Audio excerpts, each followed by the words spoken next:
Ada seorang sahabat Nabi, bukan sahabat Abdul Somad. Dia sebelum tidur malam bertasbih alfa uqdah, 2000 simpul. Diambilnya simpul tali 2000. Simpul tali 2000. Habis itu zikir subhanallah, subhanallah, subhanallah, 2000 simpul. Sekarang saya tanya, bolehkah bertasbih 2000 kali sebelum tidur malam? Boleh apa enggak boleh? Sekarang balik pertanyaan ini. Pernahkah Nabi melakukannya? Enggak pernah. Kalau enggak pernah dilakukan Nabi, apakah boleh dilakukan? Tadi katanya yang boleh, sekarang enggak boleh. Ternyata kalau ngomong sama orang belum sarapan susah ya.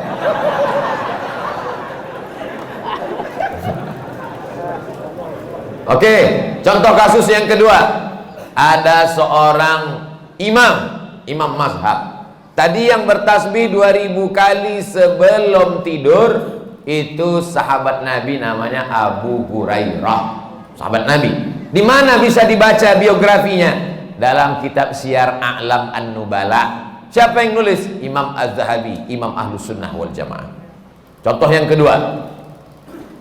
Da'autu lisyafi'i fi salati arba'ina sanah. Saya mendoakan guru saya Imam Syafi'i fi salati, dalam solat saya arba'ina sanah, 40 tahun. Rabbi firli wali walidayya wali Muhammad bin Idris Asy-Syafi'i. Bolehkah mendoakan Imam Syafi'i 40 tahun? Boleh. Sekarang pakai logika ini. Pernahkah dilakukan Nabi? Nggak pernah. Kalau nggak pernah dilakukan Nabi berarti nggak boleh.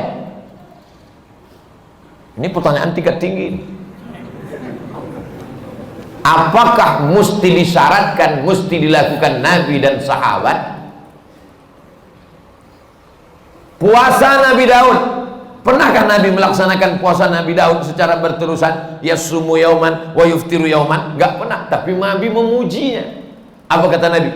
Ahabbu saum ilallah saumi Daud. Puasa yang paling bagus adalah puasa Nabi Daud. Nabi tak pernah melakukannya. Jadi sunnah ada 3. Yang pertama sunnah fi'liyah, Nabi melakukannya. Yang kedua sunnah qauliyah, Nabi mengucapkannya tapi Nabi tak melakukannya. Ada jenis yang ketiga, sunnah takririyah, Nabi tidak melakukannya, Nabi tidak mengucapkannya, dilakukan orang lain, disetujui Nabi. Mana contohnya?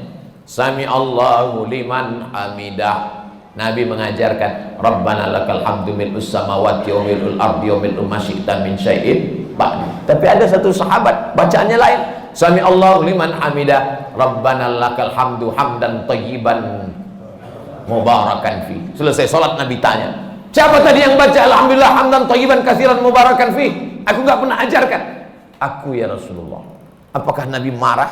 Aku enggak pernah melakukannya. Kenapa kamu pandai-pandai buat doa itu? Kau masuk neraka jahanam. Apa kata Nabi? Apa kata Nabi? Ra'aitu bid'an wa salasuna malakan yabtadirun.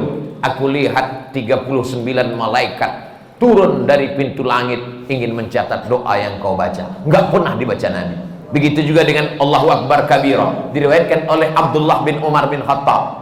Nabi mengajarkan Allahumma ba'id baini wa baina khataayaya kama ba'adta bainal masyriqi wal maghrib. Sahih Bukhari. Allahu Akbar kabira ada juga dalam Sahih Bukhari. Nabi tidak pernah mengucapkannya. Siapa yang membaca itu? Sahabat. Allahu Akbar. Tiba-tiba ada sahabat di belakang. Allahu Akbar kabira walhamdulillahi katsira wa subhanallahi bukratan wa asila. Titik. Wajah tu wajhiyya itu iftitah lain. Selesai salat Nabi tanya, siapa tadi yang baca Allahu Akbar kabira? Ana ya Rasulullah. Apa kata Nabi? Futihat abwabus sama, terbuka pintu-pintu langit, malaikat turun mencatat doa yang kau baca. Ini jenis takriri. Makanya perbuatan kalau tidak dilakukan Nabi adalah bid'ah.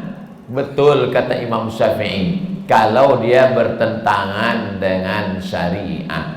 Selama masih ada dalilnya, tidak bertentangan dengan syariah, maka dia tidak disebut bid'ah dhalalah, tapi dia disebut dengan mahmudah. Sekarang tentang mengirimkan Al-Fatihah kepada orang meninggal dunia, sampai apa tak sampai? Siapa bilang sampai? Memangnya yang udah meninggal tuh pernah ngasih tahu? Alhamdulillah titipannya udah sampai, makasih ya. Imam Ibnu Taimiyah punya murid namanya Imam Ibnul Qayyim Al-Jauziyah, punya kitab namanya Kitab Ar-Ruh, sudah diterjemahkan ke bahasa Indonesia 3 huruf, R-O-H, roh. Di situ diceritakan Imam Ahmad bin Ambal lewat di suatu makam, ada orang baca Quran, kata dia berhenti, jangan kau baca. Lalu disebutkanlah sanad-sanadnya bahwa membaca Quran itu untuk orang meninggal dunia tidak terlarang. Tentang kitab roh ini tidak diragukan, karena ada seorang dapat gelar doktor gara-gara meneliti kitab roh, namanya Dr. Bassam dari Kuwait.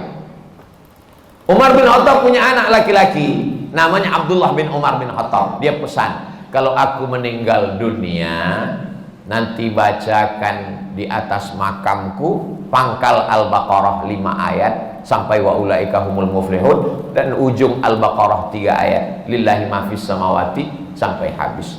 Pesan Abdullah bin Umar bin Khattab kepada orang, nanti kalau aku sudah meninggal. Berdasarkan itu Imam Nawawi meninggal tahun 676 dari kalangan mazhab Syafi'i, dalam kitab Al-Azkar mengatakan, wa in khatimul qur'ana fahuwa hasanun, seafdal-afdalnya dibacakan sekhatam Al-Qur'an.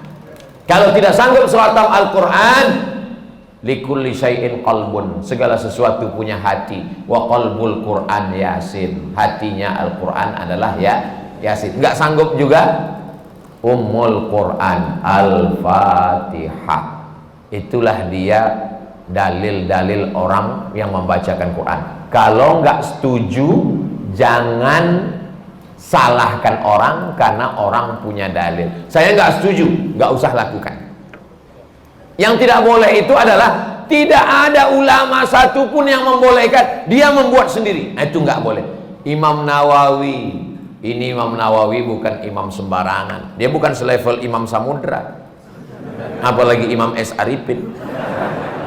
Imam Nawawi, kalau kita baca kitab pertama Sahih Bukhari, di bawah Sahih Bukhari Sahih Muslim. Imam Muslim muridnya Imam Bukhari.